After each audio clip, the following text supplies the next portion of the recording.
नमस्कार स्टूडेंट्स। आज मैं आपसे चर्चा करने वाला हूँ भारतीय राजनीति चिंतन है, जो कि हमारा पेपर सेकंड है। उसके तहत आज हम इस YouTube वीडियो में मनु की चर्चा करेंगे। जब भी हम भारतीय राजनीतिक चिंतन इंडियन पॉलिटिकल थॉट की चर्चा आरंभ करते हैं तो हम शुरुआत मनु से ही करते हैं। प्राचीन भारतीय विचारकों में हमारा जो सिलेबस है उसमें मनु, कौटिल्य और शुक्र की चर्चा है। तो इस वीडियो में हम आज मनु की चर्चा करेंगे। अगर हम पौराणिक आख्यान देखें, पुराने धर्मशास्त्र और धर्म स्मृतियाँ देखें, टीकाएँ देखें, तो हम ये देखेंगे कि मनु कौन थे। उनमें हमें ये पता चलता है।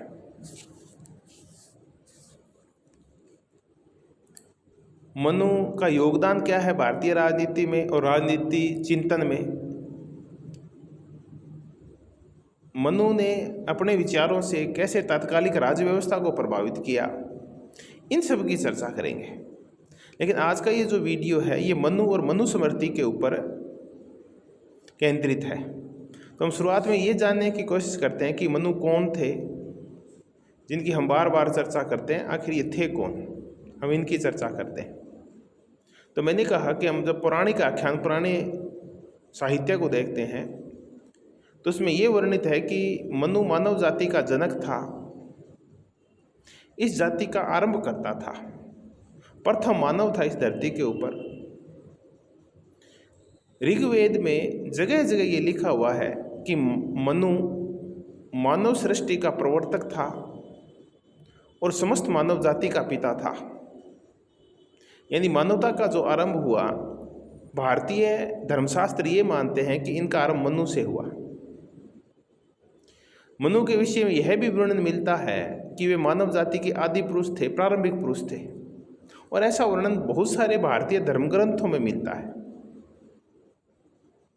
अगर हम तैत्तिरीय संहिता में देखें तो उसमें यह लिखा हुआ है कि मानव जाति मनु की संतान है, यानी मनु की प्रजा है।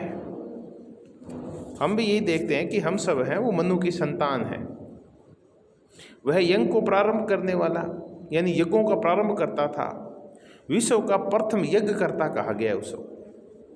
मनु के लिए ये कहा गया है पुराणों के अंदर कि वो सूर्य का पुत्र था और पहला राजा था। क्योंकि वो पहला राजा था इसलिए हम उसको ये कहते हैं कि वो प्रथम विधि वेता भी था। यानी इस संसार में जब लॉ एंड ऑर्डर की प्रथम स्थिति बनी, उसका जो प्रतिपादक था वो मनु ही था। अगर हम मनु का काल जानने की कोशिश करें तो उसमें ये मिलता है कि मनु महाभारत का जो युद्ध हुआ, और महाभारत युद्ध में कौरवों और पांडवों की जो पीढ़ी थी, उस पीढ़ी से लगभग 25 पीढ़ी पहले हुआ था। यानी महाभारत काल से ही पहले का है मनु। पुराणों में यहाँ तक लिखा गया है कि मनु एक नहीं था, बल्कि मनु 14 हुए हैं। और वास्तव में ऐसा लगता है कि आदि पुरुषों में मनु की नाम की एक श्रृंखला चल रही है। ये कोई एक समय पैदा हुआ, कोई विचारक, कोई राजा, कोई स्मृतिकार, कोई धर्मशास्त्र का टीकाकार, कोई प्रथम मानव नहीं था, बल्कि हम ये कह सकते हैं कि एक श्रृंखला थी। श्रृंखला यानी एक चेन थी, और उस चेन के तहत जो भी व्यक्ति आगे से आगे एक के बाद एक आता गया, उनको हम मनु कहते गए। जैसे कि हम शंकराचार्य की जब हम चर्चा करें तो शंकराचार्य की गद्दी के ऊपर बाद में जितने भी और संत बैठे हैं, उसके बाद भी पिछले 1200 साल में, उनके लिए भी हम ये कहते हैं कि वही शंकराचार्य है। तो शंकराचार्य है वो कोई एक व्यक्ति होने के बाद एक परंपरा का प्रतीक भी है, एक निरंतरता का प्रतीक भी है।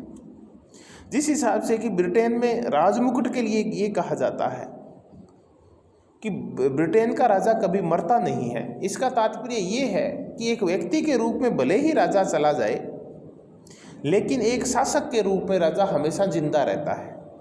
ऐसा ही मनु के बारे में था। हो सकता है कि मनु नाम का कोई एक व्यक्ति था जो कभी राजा रहा होगा, वो चला गया, लेकिन उसके बाद वो परंपरा चलती रही उस नाम से। तो मनु भले ही चला गया हो, लेकिन मनु की श्रृंखला चलती रही।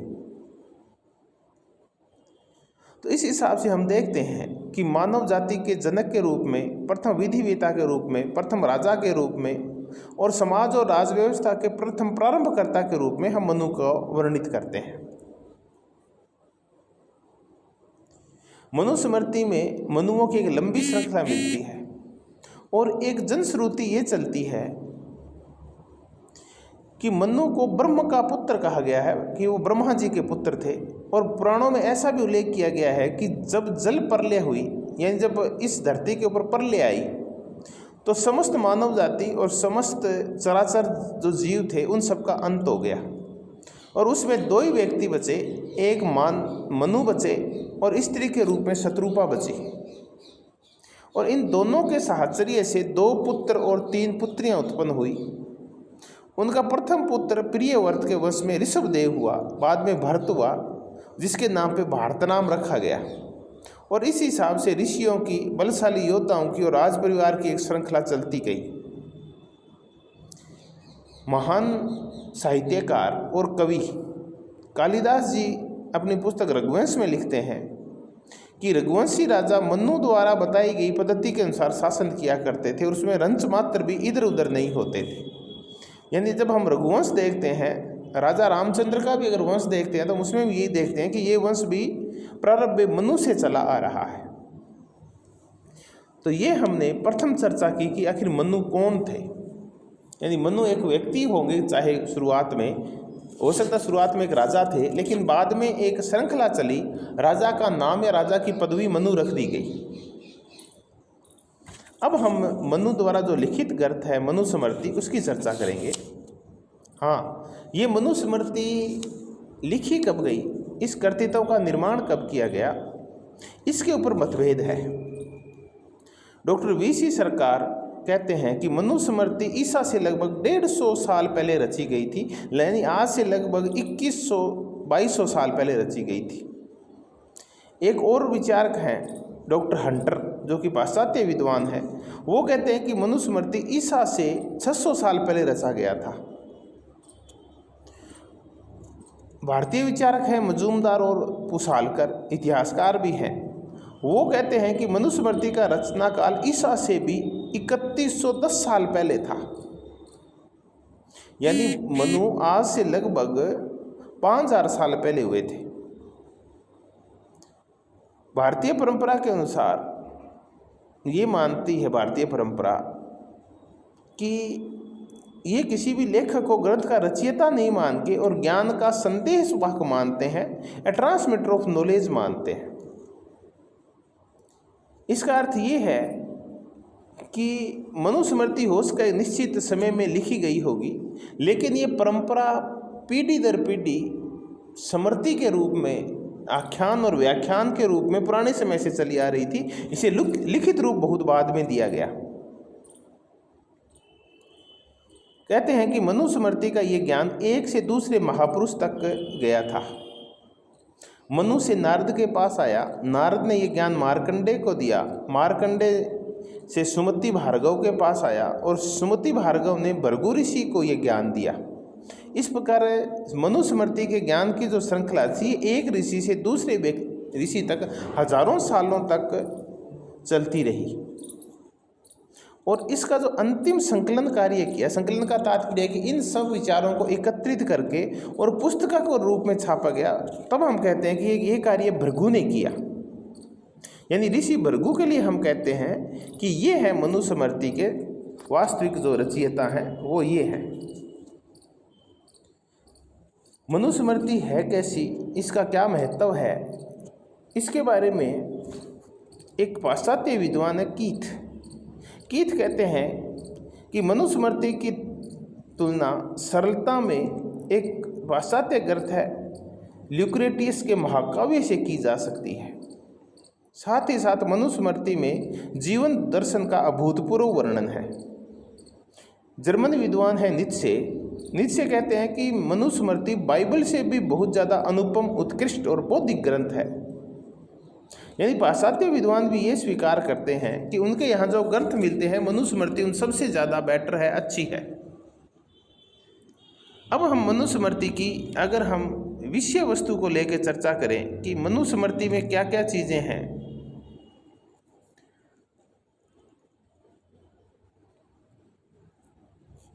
तो हम देखेंगे कि मनुस्मृति की जो विषय वस्तु है वो अत्यंत व्यापक है।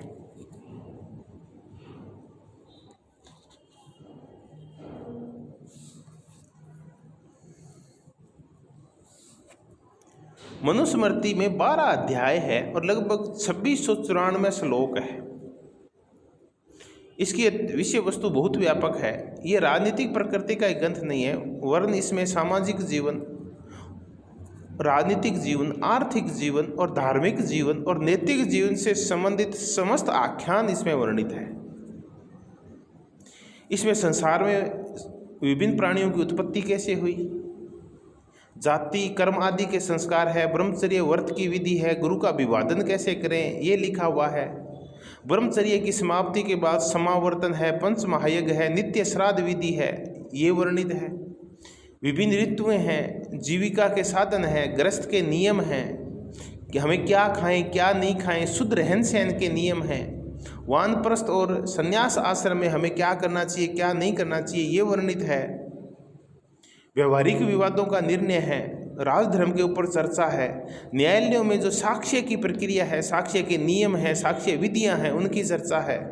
वैवाहिक संबंधों के बारे में इसके अंदर चर्चा है। स्त्री और पुरुष के जो धन है आपस में उनका बंटवारा कैसे हो, संपत्तियों का विभाजन कैसे हो, अपराधों का निवारण कैसे हो, वैश्य और शूद्र के कार्य क्या हैं, इन सब का वर्णन है। कर्मों के अनुसार मनुष्य की जो 3 प्रकार की सांसारिक गतियां हैं, उत्तम मध्यम और अधम प्रकार की, वो वर्णित है। आत्मज्ञान है, नैतिक मूल्यों की इसमें चर्चा की गई है। तो अगर हम मनुस्मृति की विषय वस्तु देखें तो हमें ये पता चलेगा कि ये जीवन के प्रत्येक क्षेत्र को अपने अंदर समेटती है, चाहे वो जीवन आध्यात्मिक हो, धार्मिक हो, राजनीतिक हो, सामाजिक हो, शैक्षणिक हो या व्यवहारिक जीवन हो या पारिवारिक और घरेलू जीवन हो।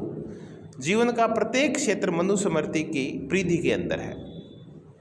तो इस वीडियो में आज हमने मनु की चर्चा की और मनु की चर्चा के साथ साथ मनुस्मृति में क्या कुछ वर्णित है, ये कब उद्भवित हुई, इसके लेखक कौन हैं, इस सब के ऊपर हमने आज बहस की। धन्यवाद। बगरू गवर्नमेंट कॉलेज के BA प्रथम वर्ष के छात्र छात्रों का पुनः हृदय से आभार कि इन्होंने ध्यानपूर्वक ये वीडियो सुना और देखा। धन्यवाद, बहुत बहुत धन्यवाद।